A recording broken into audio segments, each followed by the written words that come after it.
मंजुळा वंदन करून निवृत्तीनाथाला वंदन करून स्मरण करून ज्ञानोद्वारा प्रत्येक ओळीमध्ये शिवाच्या कल्याणासाठी जो वेदाचा भावार्थ आहे तो शब्दामध्ये आणून ठेवला. आणि ते शब्द म्हणजे ओवी, आणि ओवी म्हणजे आपल्या हृदयाला सुख देणारी एक शक्ती आहे. वाक्यामध्ये शब्दाची शक्ती असते आणि ती शक्ती वेदाची असते, आणि त्या शक्तीने अज्ञान भस्म होतं किंवा निवृत्त होतं, तुम्ही काही म्हणा. पण वेदबोधित शब्दामध्ये, महाराज हमेशा म्हणायचे, वेदबोधित शब्दामध्ये अज्ञानाला नाश करण्याची एक शक्ती असते, जसा औषधामध्ये रोगाला नाश करण्याची शक्ती असते, क्रोधामध्ये समोरच्या माणसाला त्रास देण्याची शक्ती असते, तशी अविद्येमध्ये बुद्धीला दुःख देण्याची शक्ती असते. अविद्येमध्ये जी ताकद आहे ती दुःख देते अविद्या. म्हणून ते निवृत्त करण्यासाठी ब्रह्मविद्या.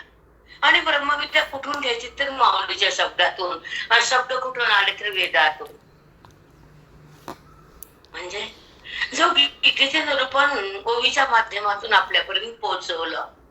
गीता म्हणजे वेद आहे, सुपनिषस्तु ब्रह्मविद्यायाम योगशास्त्रे श्रीकृष्ण संवादे पुरुषोत्तम योगे पंचदशाध्याय. तसा आपण शेवट करतो ना 15 अध्यायाचा. म्हणजे उपनिषदातून हे जे वेदाचं निरूपण केलंय, उपनिषद हे वेदाचं अंग आहे. वेदाचे गोड भाग भरपूर आहे. वेदातून ब्रह्मसूत्र झाले तर सत्र, सूत्र, नंतर उपनिषद, आणि नंतर गीता आहे, आणि नंतर ओवी आहे. म्हणजे ओवी म्हणजे वेदाचा सार आहे. म्हणून ओवी ही बुद्धीमध्ये थांबलीच पाहिजे, हृदयाला टच झालीच पाहिजे, आणि मनाला जाणता आलीच पाहिजे. तेव्हा ब्रह्मरूपता प्राप्त होती आणि देहरूपता निघून जाती. जडाचा संबंध समाप्त होतो, तेव्हा परमात्म्याचा अनुभव बुद्धीला येतो, तो जीवनमुक्त महात्मा होतो. हे ओवीचं स्वारस्य आहे.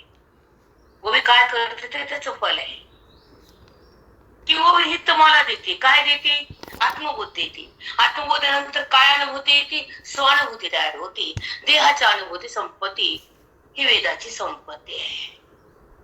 ही प्रत्येकाकडं साठावी म्हणून माऊलीने अवतार घेतलेला आहे की प्रत्येक जीव हा सुखातच राहावा, दुःख त्याचं संपावं, अविद्या त्याला टाकावी, ब्रह्मविद्या त्याची बुद्धी थांबावी, आणि स्वतःची ओळख स्वतः राहावी. त्याचं नाव ओवी. पण ओवी का वाचायची तर कुणी म्हटलं तर म्हणा हे उत्तर द्या, तुम्ही देऊ शकता की ओवीमध्ये काय आहे. तसं स्वयंपाकामध्ये मीठ का तर चवीला, तसं चिंतनामध्ये ओवी का, तसं मुक्तीला. असे नाना पॉइंट आपल्याला शिकवतात माऊली. कारण अध्ययनातून जे हृदय पवित्र होतं, ज्ञानाचं तीर्थ होतं, त्या ठिकाणी स्वरूपाचं बुद्धीमध्ये एकीकरण होतं, देहाचं ऐक्य संपत, त्याला अभेद म्हणतात. बुद्धीचा झालेला ईश्वराचे संयोग म्हणजे अभेद.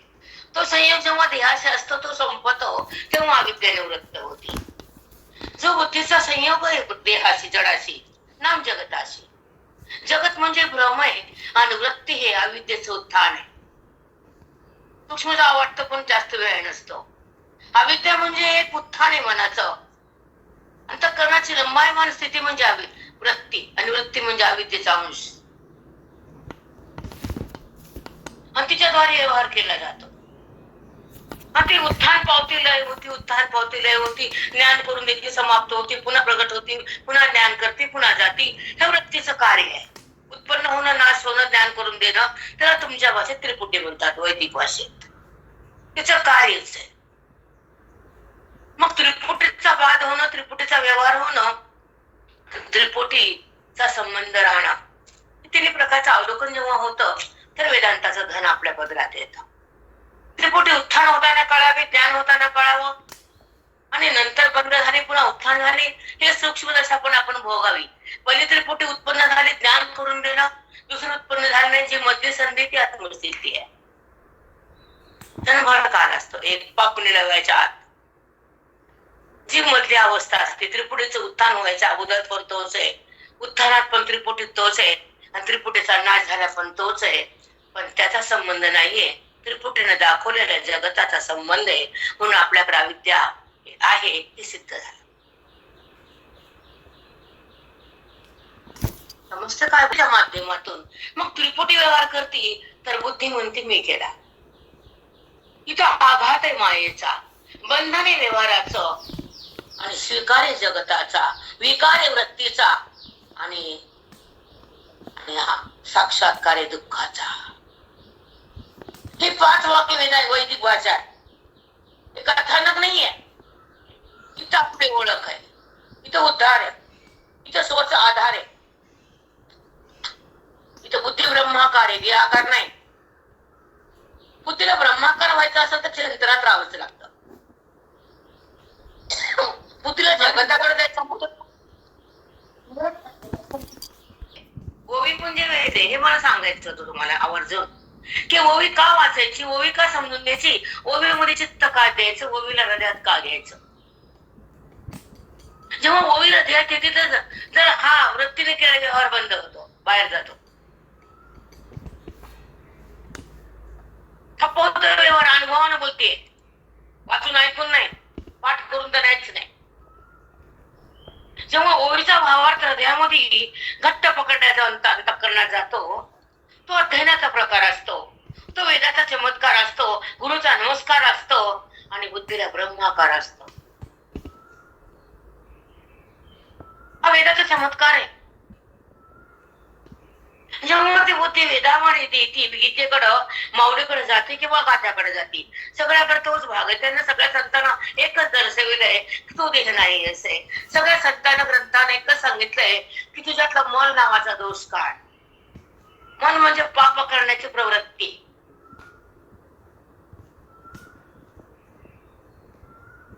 हा दोष आहे अंतःकरणामध्ये. म्हणून बुद्धी पाप आणि पुण्याकडे जाते आणि पाप धुवायला कर्म करते. पण जेव्हा इथं कर्मच निष्कर्म बनतं आणि ते सात्विक त्याग होतो कर्म करताना, तेव्हा तुम्हाला प्राप्त होतोस. आणि भगवंताने अर्जुनाला हे विषय सुरू केलेला आहे सध्या, सात्विक त्याग.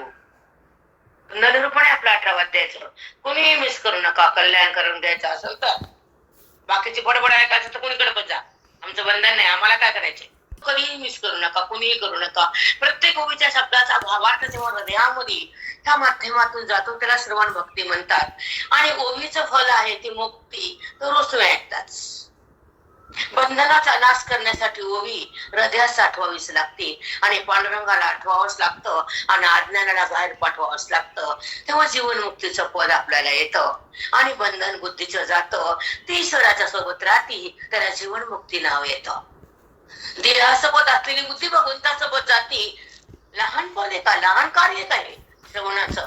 जी देहाला धरत होती बुद्धी, ती भगवंताला धारण केलं आणि भगवंतासोबत राहिली आणि भगवंतामध्ये लुप्त झाली, विलय पावली. त्याला मुक्ती म्हणतात तुमच्या भाषेत. तिने देहाला सोडले, त्या बुद्धीनं, त्या नाम वृत्तीनं, नाम मनानं काही पण घ्या, तुमच्या मनावर आहे. मन म्हणा की बुद्धी म्हणा की वृत्ती म्हणा की चित्त म्हणा की अहंकार म्हणा, पण ते भगवंतापाशी एक ग्रुप करा. अहंकार जगताचा विषयाचा संततीचा संपत्तीचा संपला म्हणजे परमात्म्याचा अहंकार सुरू होतो आणि तो मी आहे असा अनुभव येतो. पण हे शब्द, हे अनुभव शब्दिक आहे, वृत्तिगत ज्ञान म्हणतात. आणि त्या अनुभवात आल्यानंतर वृत्तीचा बाध होतो, अनुभव सतत राहतो, देहाचा संबंध होतो, अज्ञानाचा नाश होतो, आत्मा प्रकाशित होतो, पांडुरंग प्रगट होतो. तेव्हा त्याचा अनुभव येतो, त्याला म्हणतात आत्मसिद्धी. आत्मसिद्धी म्हणजे आत्मसिद्धी करून देतो आम्हाला.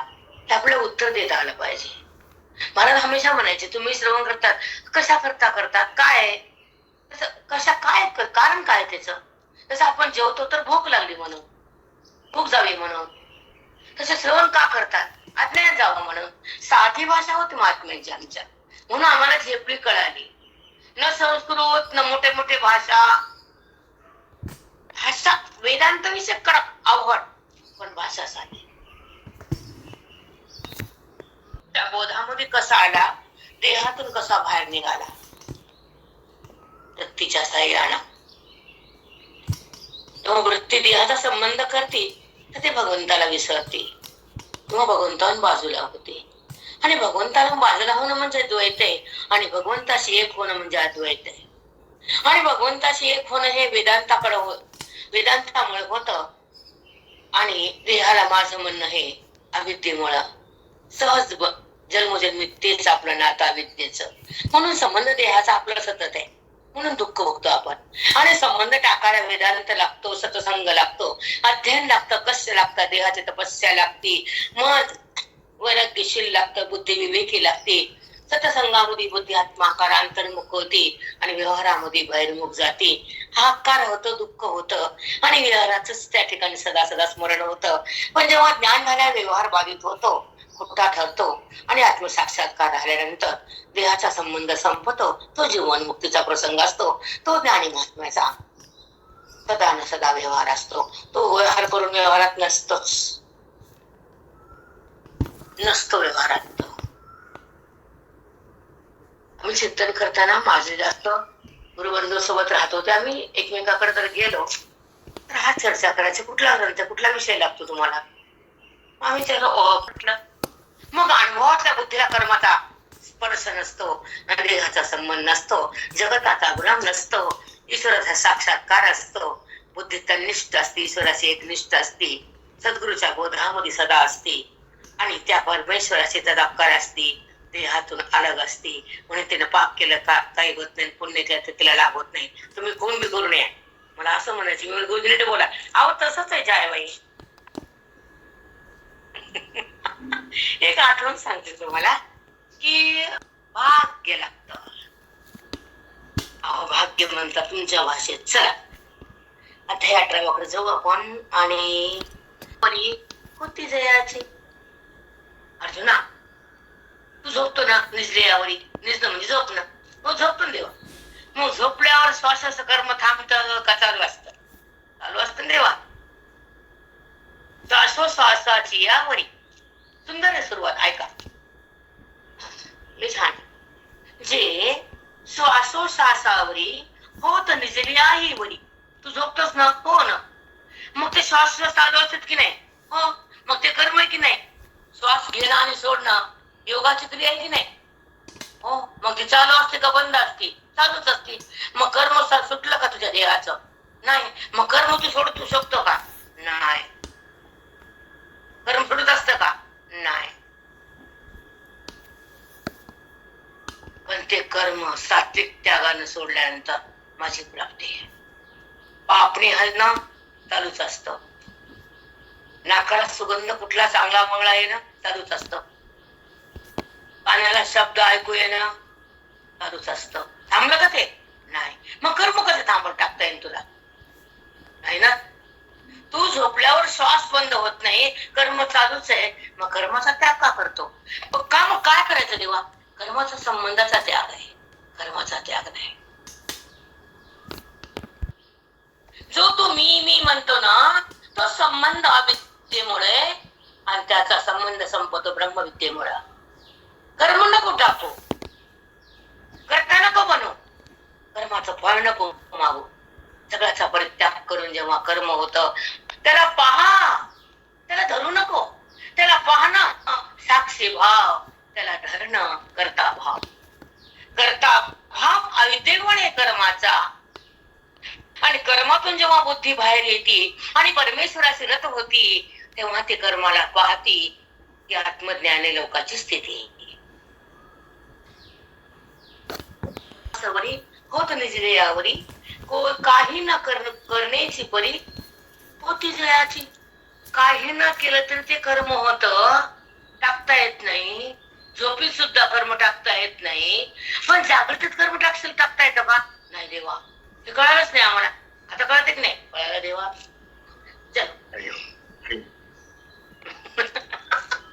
लई मस्त बेधुंद करणार आहेत मनाला. न करण्याची परी होती जयाची. न करता पण कर्म होत झोपेत. मग जागृतीत कर्म सोडता येतं? नाही सोडता येत देवा. होती जयाची.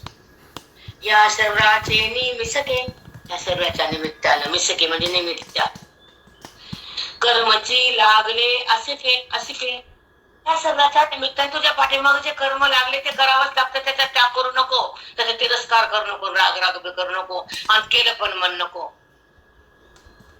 हा, केलं म्हण नको. त्या मनाला सवय लागली ना मी केलं म्हणायची, तिथं बंद करायचं ना ध्यानात येऊन. कर्माचा संबंध बंद होणं आणि माझी प्रतीती येणं, त्याला म्हणतात जीवनमुक्ती होणं. कर्माचा संबंध बंद होणं, माझी प्रतीती येणं, त्याला म्हणतात जीवनमुक्तीचं सुख भोगणं. याच्यावर खूप काय बोलता येतं, पण चला पुढे आता काय काय बोलू तुम्हाला. बायका म्हणतात ज्ञानविषयी सांगायला का बडबड करायला. आणि ती अरे जिवंतपणे तर कर्म करायचंय, पण तुला मेल्यावर कर्म सोडत नाही म्हणजे देव.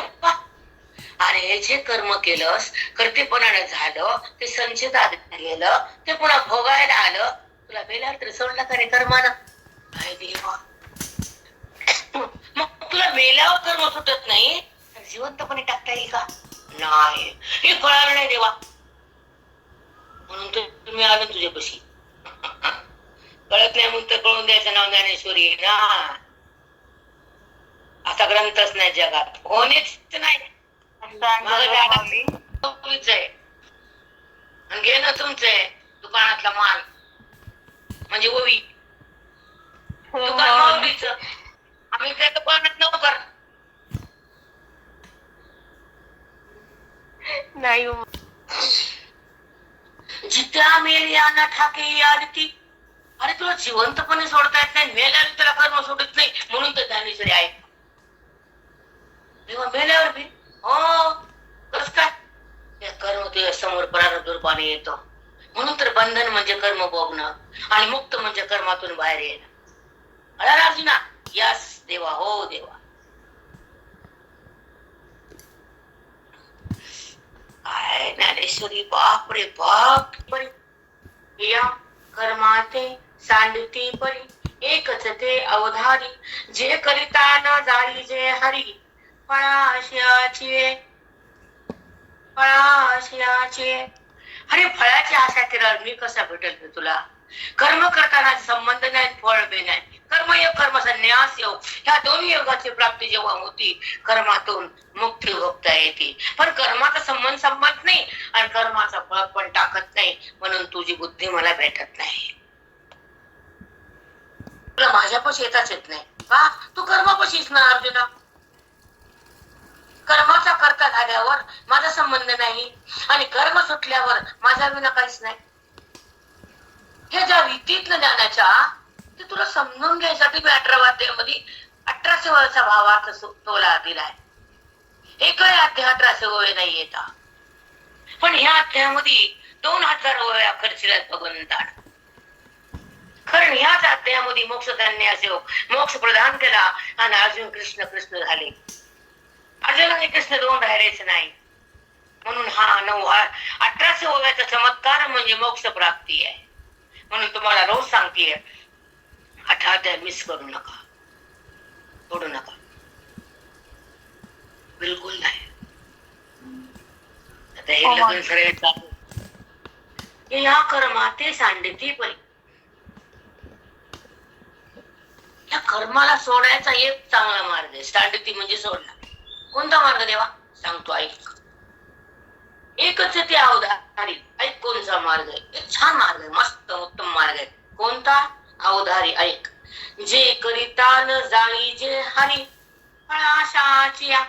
तू कर्म करताना फळाच्या आहारी जाऊच नको आणि कर्म सोडूच नको, कर्माचा संबंध धरूच नको आणि करतेपणा अंगावर घेऊच नको. मग तुला मी सोडत नाही, तू माझ्यावर भिन्न उरत नाही ना देवा. जेव्हा ही बुद्धीत रोज ऐकून ऐकून ऐकून मट्ट बुद्धी सुसज्ज होती, सुसंपन्न होती, वेद संपन्न होती व विचार रोज ऐकण्यानं. म्हणून रोज श्रवण हे महत्वाचं आहे. आत्मचिंतन हे रोज महत्वाचं आहे. श्वासाचा उत्तम विनियोग म्हणजे श्रवण भक्ती, पहाडीची प्राप्ती, जीवन मुक्ती आणि सुखाची प्रतीती. त्याला म्हणतात श्वासाचा उत्तम विनियोग. त्या श्वासामध्ये संसार करणं, कुठं माझं म्हणणं, रागराग करणं, सुख दुःखात जाणं, देहाकडे बुद्धीन थांबणं, देहाला माझं म्हणणं, रडणं, हे माझे, तुझं कोणी होत नाही. तुझ्या स्वार्थानं आणि कष्टाला माझे पण आहे. तू कष्ट करू नको, तुला पुत्र विचारत नाही. हो माऊली. बुद्धीला समजायला लागतो व्यवहार का आहे, व्यवहारात मन का अडकून बसतं, गुंतत का व्यवहारात, भगवंतात का गुंतत नाही, चिंतनात का रमत नाही, वेदाकडे का थांबत नाही, भगवंताला शरण का जात नाही, आत्मरूपात मन का येत नाही, देहाला का सोडत नाही. असे नाना प्रश्न जेव्हा उद्भूत होतात तेव्हा मन स्वच्छ होतं आणि भगवंताचं नातं तयार होतं. ते मन ईश्वराला विसरत नाही, भक्ती, आणि ईश्वरापासून अलग होत नाही, मुक्ती. दोन गोष्टीचं अवलोकन करा. जे मन त्याला विसरत नाही ते भक्ती, आणि जे मन त्याच्याहून अलग होत नाही ते मुक्ती. जे देहाकडे येतं ते शक्ती.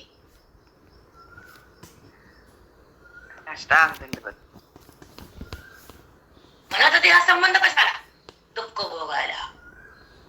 म्हणजे मग मन देहाला विसरत भक्तीनं, आणि देहातून बाहेर होत ज्ञानानं, ईश्वरामध्ये समरस होत बोधानं, ईश्वर होत वेदानं. हे शब्द माऊलीचे आमचे नाही. एखादा कुठे दिसलं का आमच्या घरात वाचून तुम्हाला सांगायला नाही. हा बोध वेदाचा आहे. वेद म्हणजे माऊली आहे. वेद म्हणजे जीवाला मुक्त देणारे एक धन आहे, भंडार आहे. आणि ते भंडार आपण रोज लुटतो. रोज आत्मचिंतनामध्ये बुद्धी नाहून निघते, स्वच्छ होती, धन्य धन्य होती. का धन्य होती? कारण जन्म किती झाले पण ज्ञान ऐकलंच नव्हतं. जन्म किती घेतले पण संत भेटलेच नव्हते.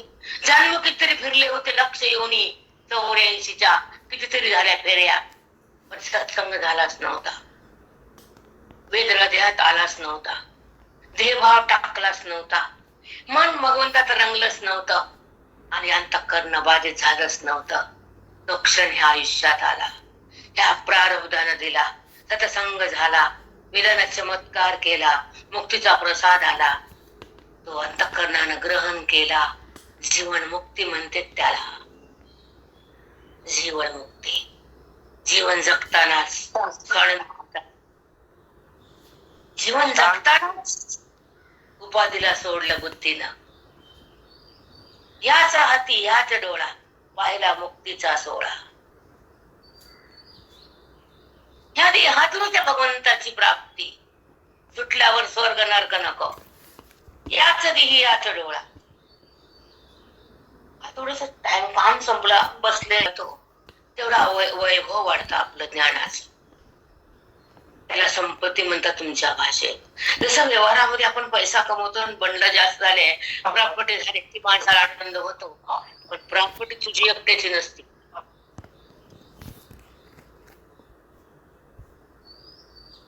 आणि त्याचा मालक पण तू नाही. पण परमार्थात जे आपण कमवलं ती प्रॉपर्टी आपली असते, हक्काची असते. त्या प्रॉपर्टीला रजिस्ट्री पण करायची नाही, सत्य पण द्यायची नाही. त्याचं नाव मुक्ती. त्याचं फल म्हणजे मुक्तीच आहे ना. मुक्ती दिलणार देणारा मोक्ष संन्यास. ज्ञानाचं वैभव काय मस्त, इतकं छान वाटतंय आम्हाला, खूप सुख वाटते. किती वैभव द्यायला आम्हाला माऊली. मिसके कर्मचे लागले असिके, जिच्या वेळी अन ठाके या रीती. या कर्माते सांडती परी, एकच ते अवधारी, जे करिता न जाईचे हरी फळासाठी या. तू एक ऐक, कर्म करताना फळाच्या आड जाऊ नको, आणि कर्म करायचं सांडू नको, आणि कर्माचा करता बनू नको. मग मी तुला सोडत नाही. तुझ्या मी भिन्न होतच नाही, आणि तुला मी बाजूला करतच नाही. हे माझं वचन आहे अर्जुना, प्रॉमिस. तू जर असं केलंस तर तुला मी माझ्यात घेतो, आणि तू जर नाही असं केलंस तर तुला स्वर्ग नरक देतो. दोन्ही बोलले भगवंत, हे पण ते पण. खरंच एवढं आश्वासन दिले मग. हे कर्म करताना संबंध रहित कर, आणि कर्म करताना फळाच्या आड जाऊ नको, आणि कर्माचा करता होऊ नको. मग तुला माझ्यापासून भिन्न होताच येत नाही, मी तुला भिन्न करू शकत नाही. पण अशा रीतीने कर्म केलं तर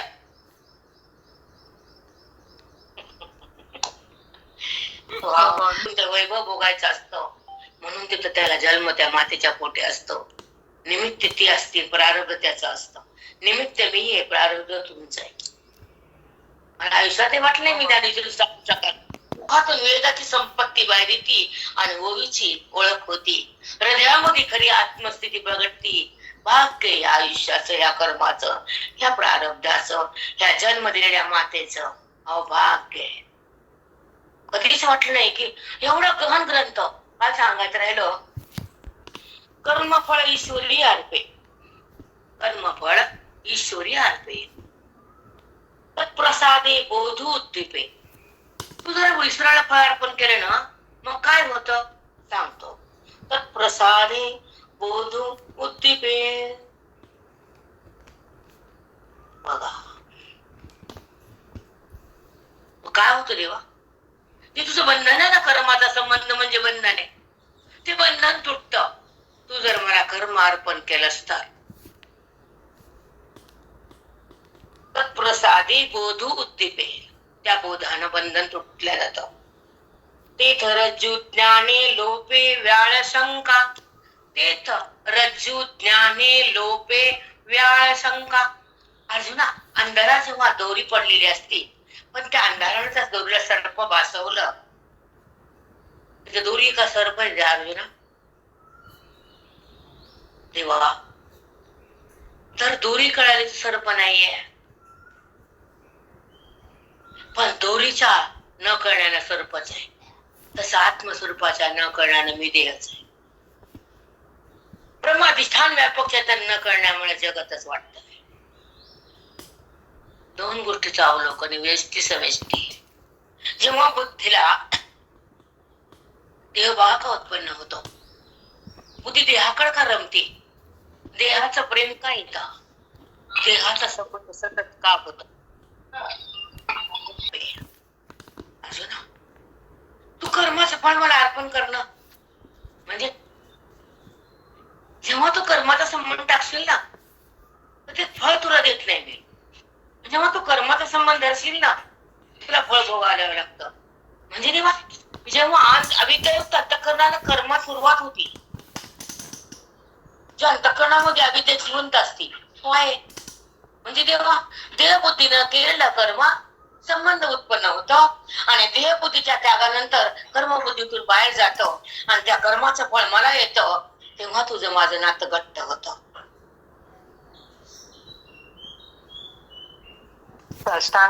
बोध मुद्दा ही माऊलीला सांगायची तुम्हाला आम्हाला. आणि हे जरी कळालं नाही तर काय ज्ञानाची वाचली, कसल्या प्रकारचा अभिमान तुम्हाला? नुसता अभिमान वाचायचा, वाचण्यानं अनुभव नाही, पण वाचण्या वाचून अनुभव येत नाही.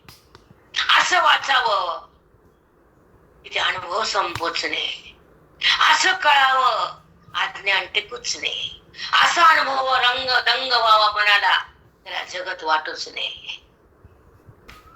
सगळा तोच वाटावा, निभ्रांत अंतकरण व्हावं, भ्रांतीनं सोडावं अंतकरणाला, भ्रांतीनं निघून जावं अंतकरणातून. ती जातेच, ती भ्रांती निघून जाते. जसं उन्हात कपडा टाकला की कपड्यातल्या पाण्याला चा म्हणावं लागत नाही, उन्हातल्या कपड्यातल्या पाण्याला चा म्हणावं लागत नाही. तसं बोधातल्या अंतःकरणाला, अज्ञानाला चा म्हणावं लागत नाही, कारण तो बोध त्या अंतःकरणाच्या अज्ञानाला मारण्यासाठीच असतो. त्याचं नाव ज्ञानेश्वरी. त्या बोधानं त्या अंतःकरणातली कोटी जन्माची वासना, विद्या आणि मोह आणि भ्रम, देहाचा तादात्म्य संबंध सगळा मरून जातो, आणि मन झिरून जात, स्वरूप प्रगट होत, आणि तिथे बुद्धी बेभान होती. कारण तिला ब्रह्मरूपता येते ही आमच्या ज्ञानाची रीती.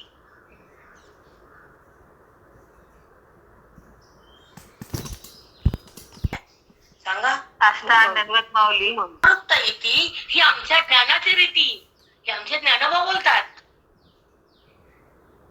म्हणून तुम्हाला म्हटलं की मला माऊलीला स्पर्श करून माझ्या कपाळाचा मला 18 वाद्य सुरू करायचा. पिका वर्णी येली गीतेची टीका, विठोबाचा प्राण सखा ज्ञानोबा माझा. चालविली जड भिंती हरडी चांगयाची भ्रांती, मोक्ष मार्गीचा सांगाती ज्ञानोबा माझा. मोक्ष मार्गीचा सांगाती ज्ञानोबा माझा. मला सांगा की तो मोक्ष देणार आहे मला तो. मग आनंदीच पाहिजे. पण 18 वाद्याच्या अगोदर तिथं हे मस्तक समजल्या चरण स्पर्श करून येणारच होत. आणि मग 18 वाद्या, कारण माझी अवकात नाहीये.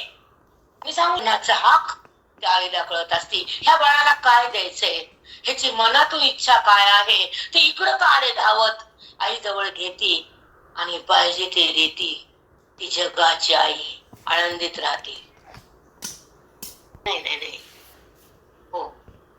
कर्मफळ ईश्वरी अर्पे तत्प्रसादे बोधोद्दीपे ते रज्जु ज्ञाने लोपे व्याळ शंका.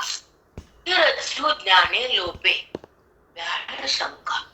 आज ना जेव्हा रज्जूचं ज्ञान झालं ना, तो सर्प भासला होता ना, तो लोपला. म्हणजे त्याचा वाद झाला. लोपे म्हणजे रज्जू म्हणजे 3 पदरी दोरी.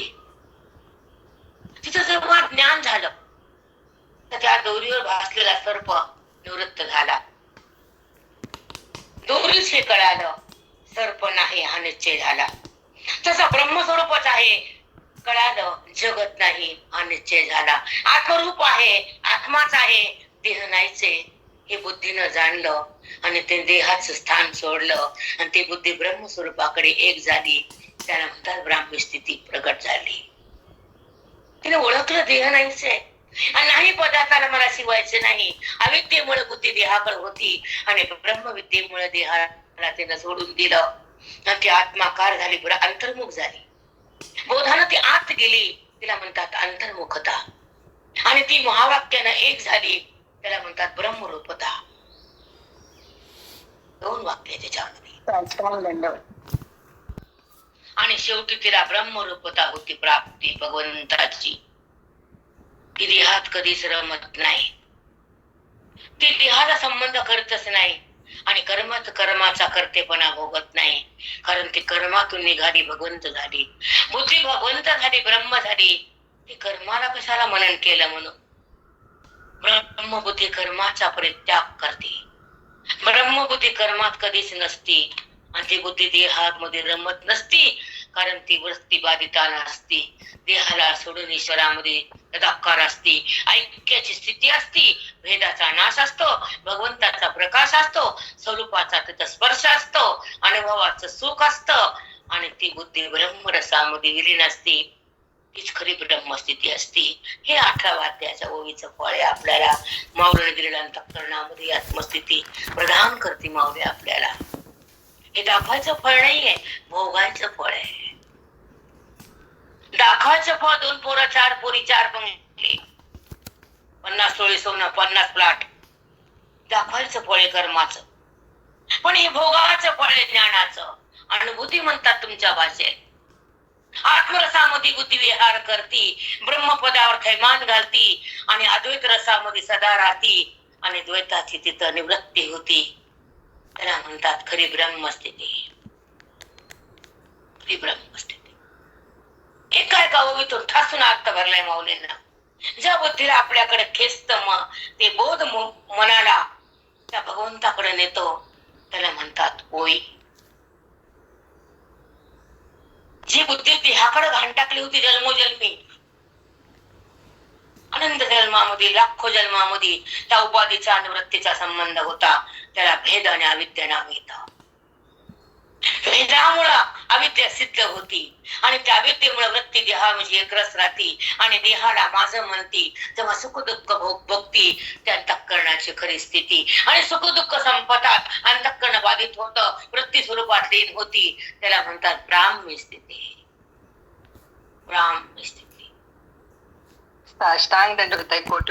जे श्रवणामध्ये मरमर करून येतात, जे दुःखाला ग्रहण करतात आणि संसारात संसार बाजूला करतात आणि माझ्यासाठी जगतात, ती माऊलीला कळतात. अविद्येनं वृत्ती देहाकडे होती, पण ब्रह्मविद्येनं तीच वृत्ती आत्माकार झाली. बोधानं अंतर्मुक्त आली, महावाक्यानं ती एक झाली, त्याला ब्रह्मरूपता झाली. बोधानं अंतर्मुखता आणि महावाक्यानं ब्रह्मरूपता. देहाचा संबंध सोडला, कर्माचा कर्तेपणा तिने नाही धरला, कारण बुद्धी भगवंतात एकरूप झाली, कर्मातून निघाली. कर्माच्या फलाचा परित्याग केला तिने. ही वृत्ती देहात रमतच नाही, ती वृत्ती बाधिता नाही. बाधिता वृत्ती ऐक्य स्थितीत असते, तेव्हा भेदाचा नाश असतो, भगवंताचा स्पर्श असतो, अनुभव सुखाचा असतो. ती बुद्धी ब्रह्मरसात विलीन असते. ही खरी माऊलीने प्रदान केलेली आत्मस्थिती, जी ओवी मधून बुद्धीला प्राप्त होते. हे ओवीचं फल आहे, हे भोगायचं फल आहे, ही अनुभूती आहे. तेव्हा बुद्धी ब्रह्मपदावर थैमान घालते, ती अद्वैत रसामध्ये एक होते, द्वैताची निवृत्ती होते. ती खरी ब्राह्मी स्थिती. बोधानं बुद्धी भगवंताकडे जाते, ती देहात राहतच नाही. जन्मोजन्मी तिनं उपाधीचा संबंध केला होता, देहच मी म्हणलं होतं, पण तो उपाधीचा संबंध टाकला. भेदानं अविद्या सिद्ध होते आणि अभेदानं ती भगवंताकडे एकरस होती. जेव्हा ती देहामध्ये एकरस होती, ते सुखदुःखात होती. जेव्हा सुखदुःख संपतं, तेव्हा अंतःकरण बाधित होतं आणि वृत्ती स्वरूपात लीन होते. ती खरी ब्राह्मी स्थिती. साष्टांग दंड गुरुमाऊली. त्याचं नाव परमार्थ. सुखाची प्राप्ती ओवी देते आणि ही जगाची गती. साष्टांग दंड माऊली. दुसरा पदार्थच नाही सुखासाठी. जगत म्हणजे केवळ दुःख आहे, वृत्ती म्हणजे व्यवहार आहे, देह म्हणजे प्रारब्धाचा भोग आहे आणि संत म्हणजे सुखाची संपत्ती आहे. ऐकून नाहीये, भोगले आम्ही सर्व. सत्संग केलाय, साधूच्या पायापाशी हा देह वाढलाय, संसार करून भोगून नाही. श्रवण म्हणजे काय, संत म्हणजे काय, साधू म्हणजे काय, आयुष्यभर समीप होतो आम्ही त्यांच्या पायापाशी होतो, त्यांच्या सानिध्यात होतो. म्हणून हे आयुष्य धन्य धन्य झालं, धन्य झालं खरंच. अभंग तुकोबांचा एक ओळ म्हणते आणि खाली येते, धन्य आज दीन संत दर्शनाचा, धन्य आज दीन संत दर्शनाचा, अनंत जन्मीचा सीन गेला, अनंत जन्मीचा सीन गेला. दुःख गेलं, दुःख शीन मध्ये दुःख. लाखो जन्मे कोणी मग दुःख भोगला जीवात्म्यानं, ते गेलं. म्हणून धन्य झालो, असंत दर्शन झालं. काय द्यावे त्यासी पावे उतराई, काय द्यावे त्यासी पावे उतराई, ठेविता पायी जीव थोडा, ठेविता पायी जीव थोडा, काय द्यावे त्यासी पावे उतराई. त्यांचं ऋण कसं फेडू? प्राण तर त्यांच्या पाया ठेवला तरी उतराय होता येत नाही गुरुच्या ऋणात.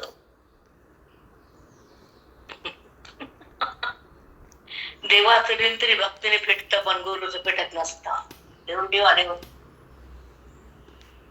चला, तर प्रसादी बोधू कृपे कर्माचं फळ मला अर्पण कर, आणि ते बोध तुला तुझ्या बंधनाला काटून टाकतो, समाप्त करतो. आणि ते तर रज्जू ज्ञाने लोपे बाळा शंका. तर तुझं ज्ञान झाल्यावर सर्प भासला होता, ती शंका जाती. सर्प नाहीच आहे, दोरी आहे कळतं. जगत नाहीच आहे, जगदीश्वर कळतं. देह नाहीच आहे, परमात्माचे हे बुद्धीला कळतं. देहाचा संबंध ती टाकते आणि परमेश्वराच्या सोबत अभिन्न होती. ही म्हणतात ज्ञानाची रीती. तेने आत्मबोध तैसे. तेने मग काय होतं? तेने म्हणजे काय? कर्माचं फळ मला दिल्यावर नंतरची अवस्था. तेने तसं केल्यावर काय होतं देवा? ऐका सांगतो अजून. तेने आत्मबोधे तैसे अविद्येसी कर्मनाशे. मग काय होतं देवा? अरे ज्या अविद्येमुळे हे कर्माचा संबंध होता, कर्माचा फळाच्या आशे होता, तर अविद्या बी नष्ट होते, त्या कर्माचा बी नाश होतो. म्हणजे देवा काय? अरे अर्जुना, लाखो कोटी जन्मामध्ये उपाधीचा संबंध वृत्तीने केला आणि उपाधीचा साक्षात्कार त्या मनाला झाला. देह मी आहे, कोणत्या येऊन जरी तुला पाठवलं मी, तरी तू त्या उपाधीला सोडलं नाहीस. मग उपाधीचा संबंध करणारी जी अविद्या आहे ना, ती तुझ्यामध्ये जिवंत होती. पण ती अविद्या ह्या बोधाने मेली, तिचा नाश झाला. जेव्हा अविद्या ही मेली, तर अविद्येच्या संबंधानं केलेल्या वृत्तीनं, अविद्येच्या संबंधानं त्या वृत्तीने केलेल्या कर्माचा संबंध धारण केला. ते कर्माचा नाश झाला, वृत्ती भगवंतात आली. तर कर्म कुणाचं? कर्म कुणी केलं? कर्माचा संबंध गेला, फळाचा त्याग झाला, कर्म बाधित झालं, माझा संबंध आला. ब्रह्मभाव म्हणते त्याला, ब्रह्मभाव म्हणते त्याला. मध्ये राहायचंय, या घरातून बाहेर निघायचंय. का धरायचं या घराला? या घराच्या संबंधाने फक्त दुःख भोगले, आता त्या त्यागातून सुख भोगायचे. आठवा गडबड नाही करायची, बिलकुल नाही, गडबडच नाही, शांतपणे. काय का तेने आत्मबोधे तेसे अविद्येसी कर्मनाशे. अजून एक सांगू देवा, बोला. आत्मबोधेशी जैसे, या आत्मबोधानं, माझ्या ओवीच्या ज्ञानानं अविद्या तर नाश पावतीच, पण तू जे केलेले कर्म त्याचा पण नाश करतो मी. म्हणजे जो कर्माचा फळाचा भोग घेत नाही, कर्मातून पुण्य उत्पन्न होत नाही, म्हणजेच अविद्येशी कर्मनाशी. त्या ब्रह्मबोधानं त्या कर्माचा पण नाश होतो ना, अविद्या पण नाश पावते. मग जेव्हा ते कर्म नाश पावतं, पाप पुण्य उगवत नाही देवा.